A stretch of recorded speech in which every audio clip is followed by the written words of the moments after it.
اعوذ باللہ من الشیطان الرجیم بسم اللہ الرحمن الرحیم یا ایہا الذین آمنوا ان تطیعوا فریقا من الذین اوتوا الکتاب يردوكم بعد إيمانكم كافرين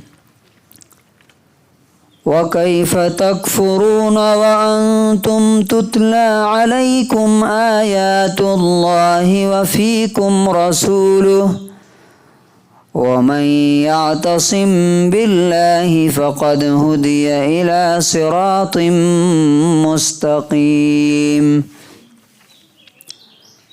سورہ آل عمران سورہ نمبر 3 آیت نمبر 101۔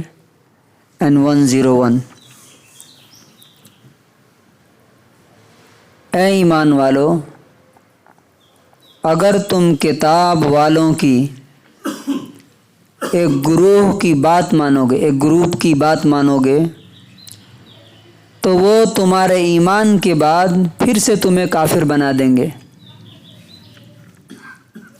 اور تم کیسے انکار کر سکتے ہو جب کہ اللہ کی آیتیں تم کو پڑھ کر سنائی جاتی ہیں اور اس کے رسول تمہارے بیچ میں موجود ہیں،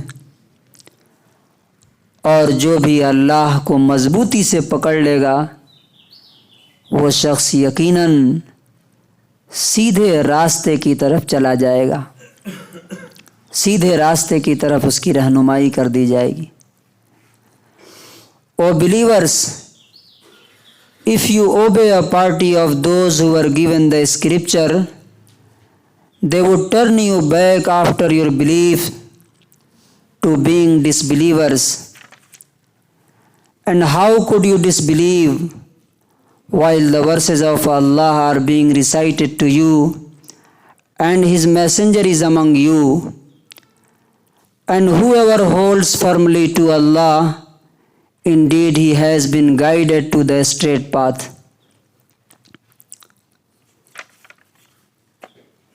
اس آیت میں، اس سے پہلے کی آیت میں کیا کہا گیا تھا کہ کتاب والے جو ہیں کچھ، وہ دین میں اعتراض کر کے، آبجیکشن کر کے اس کو ٹیڑھا دکھانے کی کوشش کرتے ہیں، یعنی خود بھی عمل نہیں کرتے، دوسروں کو بھی دین سے کیا کرتے ہیں؟ روکتے ہیں۔ اب اللہ تبارک و تعالی ہم لوگوں سے بول رہا ہے کہ دیکھو، کتاب رکھنے کے باوجود بھی انسان گمراہ ہو سکتا ہے۔ اللہ کی کتاب اس کے بیچ میں ہے، وہ پڑھ بھی رہا ہے، سمجھ بھی رہا ہے، اس کے باوجود بھی وہ گمراہ ہو سکتا ہے۔ کیسے؟ جب وہ اپنی خواہش اور ڈیزائر کو اپنا خدا بنا لیتا ہے تو پھر اللہ تعالیٰ اس کی رہنمائی، اس کو گائیڈ نہیں کرتا۔ پھر ہوا کیا تھا کہ مدینے میں 2 ٹرائبز تھے، اوس اور خزرج۔ ان کے درمیان 120 سال سے جنگ چلتی آ رہی تھی، صرف ایک مرڈر پہ۔ اسلام آیات نبی صلی اللہ علیہ وسلم جب آئے تو دونوں قبیلے بھائی بھائی ہو گئے۔ اب یہودیوں کو 2 نقصان ہوا، حالانکہ یہ اس وقت اسکالر تھے، کتاب کے علم والے تھے۔ 2 نقصان ہوا۔ ایک کیا؟ یہ وہاں پہ اسلحہ اور ویپنز بناتے تھے، جیسے آج ہے نا گرو، ویپنز گرو، وہ جنگ کرواتا رہتا ہے۔ کیوں؟ اس کی اکنامی کس پہ ہے؟ ویپنز پہ ہے۔ لوگ جتنا مریں گے، جتنا کٹیں گے، جتنی لڑائی ہوگی، وہ کیا کرے گا؟ ترقی کرے گا۔ تو اسی طرح سے اس ٹائم کے یہودی تھے، وہ اسلحہ بناتے تھے، ویپنز بناتے تھے۔ تو جب یہ مل گئے، لڑائی ختم ہو گئی، تو ان کی اکنامی کیا ہو گئی؟ ڈاؤن ہو گئی، کاروبار مندہ ہو گیا۔ پہلا نقصان فائنینشیلی۔ دوسرا نقصان کیا ہوا کہ ایک جب نیا پاور اور نئی طاقت ابھرتی ہے تو جو ایگزسٹ پاور ہوتی ہے اس کو کیا ہو جاتا ہے؟ خطرہ۔ کہ اب یہ طاقت ہمیں کیا کرے گی، کچل دے گی، ختم کر دے گی، مٹا دے گی۔ تو یہودیوں کو یہ اچھا نہیں لگتا تھا۔ تو ایک دن ایک بوڑھا یہودی یہ انصار کے دونوں قبیلوں کے پاس سے گزرا، تو بیٹھے ہوئے تھے جیسے آپ لوگ بیٹھے ہیں، تو دیکھ کر کے اس کا دل جل گیا۔ اس نے ایک یہودی نوجوان سے کہا کہ جاؤ، جنگ بواس اس کا نام تھا، جو 120 سال سے کنٹینیو چلتی آ رہی تھی، اور دونوں ایک باپ کے بیٹے تھے، دونوں ٹرائبس جو تھے ایک ہی باپ کے بیٹے تھے۔ اس نے کہا کہ جاؤ ان کے بیچ میں بیٹھ کے جنگ بواس میں جو اشعار انہوں نے کہے تھے نا، جو پوئٹری دونوں طرف سے کہی گئی تھی، وہ ان کے بیچ میں پڑھ کے سناؤ۔ اب وہ آیا، جیسے ہی آ کے پڑھا، تو آپ کو معلوم ہے شاعری جو ہے، پوئٹری انسانی جذبات کو، ہیومن ایموشنز کو اس طرح سے بھڑکا دیتی ہے جیسے کوئی ماچس کی تیلی ایک بار جلا دے تو کیا ہوتا ہے، پوری بلڈنگ بھگ سے اڑ جاتی ہے نا، ایسے جیسے ہی وہ شعر پڑھا وہ پرانی یادیں تازہ ہو گئیں۔ دونوں قبیلے کہنے لگے کہ اگر تم چاہو تو ابھی ہم وہ یاد پھر تازہ کر سکتے ہیں۔ اب اس کے بعد آواز آنے لگی، ہتھیار ہتھیار، اور دوڑ پڑے ہتھیار لے کر کے میدان کی طرف۔ نبی صلی اللہ علیہ وسلم کو پتہ چلا تو آپ بھاگے بھاگے گئے اور کہا کہ میرے ہوتے ہوئے جاہلیت کی پکار، اللہ تعالیٰ نے تمہیں اسلام کے ذریعے بھائی بھائی بنا دیا، پھر تم کافر بننا چاہتے ہو۔ اس پر یہ آیت اتری۔ یہاں پہ یاد رکھیے کفر کس چیز کو کہا گیا ہے؟ مورتی پوجا کرنے کو نہیں، یا اللہ کا انکار کرنے کو نہیں، کفر کہا گیا ہے آپس میں لڑنے کو یہاں پر۔ تو ہی اللہ تعالیٰ کہتا ہے، اچھا یہ تو ایک کانٹیکسٹ تھا ہمارے درمیان۔ اب دیکھیے مسلمانوں میں بھی ایسے گروپس ہیں قرآن رکھنے والوں میں، اگر آپ ان کی بات مانیں گے تو کیا ہو جائیں گے، آپ کے قبر کو کی پوجا میں لگا دیں گے آپ کو، کوئی آپ کو دین سے پھیر دے گا، کوئی کہیں لے، یہ بوہرا، قادیانی اور بہت سارے جماعتیں ہیں نا، یہ کیا ہیں، مسلمان بولتے ہیں اپنے آپ کو، لیکن جب آپ ان کی بات مانیں گے تو وہ آپ کو کیا کریں گے؟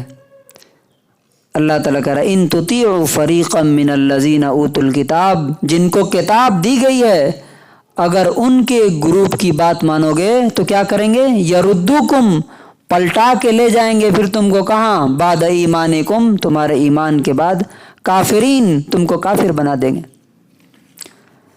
اب اللہ تعالیٰ ہم سے پوچھ رہا ہے وَكَيْفَ تَكْفُرُونَ، تم کیسے انکار کر سکتے ہو؟ وَأَنْتُمْ تُتْلَى عَلَيْكُمْ آیاتُ اللَّهِ، اللہ کی آیتیں پڑھ کے سنائی جا رہی ہیں تم کو کہ اللہ کیا کہتا ہے، اللہ کی گائیڈنس اور ہدایت موجود ہے۔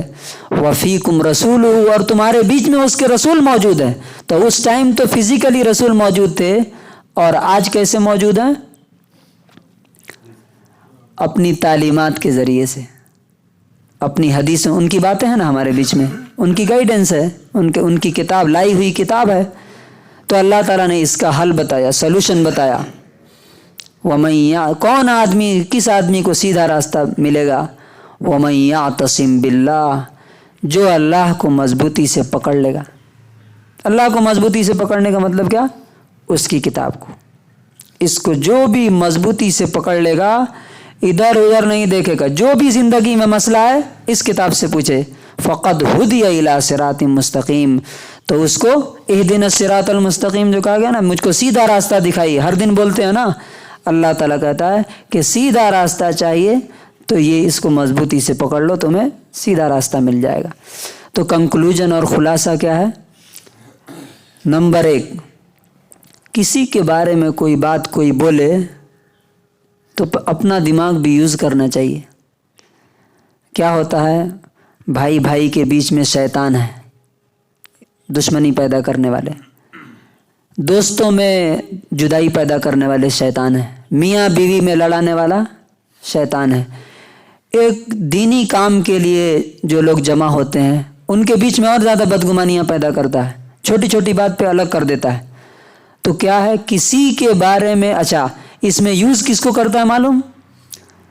جو کمزور ایمان والا ہوتا ہے نا، دیکھو انہیں کیسا کر رہے ہیں، تم الگ ہو جاؤ اس سے، تم ان سے دشمنی کر لو. تو وہ جو پیٹھ پیچھے باتیں کرتے ہیں نا لوگ ایک دوسرے کے خلاف بھڑکانے کی، ان کی بات کبھی نہیں سننا چاہیے، وہ شیطان ہوتے ہیں. اللہ تعالیٰ بولتا ہے تمہیں کوئی بات ہو ہمیشہ سامنے بولو اور پیار سے اچھے انداز میں بولو. پیٹھ پیچھے جو بات کرے کسی کی اس کی بات سننا نہیں، اور اگر معلوم کرنا ہے تو ڈائریکٹ اس آدمی سے بات کی جائے جس کے ساتھ معاملہ ہے، اور اس کے بعد قرآن کریم کی طرف انسان رجوع کرے تو اللہ تعالیٰ اس کو صحیح راستہ دکھائے گا. اللہ تعالیٰ سے دعا ہے کہ اللہ تعالیٰ ہمیں ایمان اور اسلام پر خاتمہ نصیب فرمائے.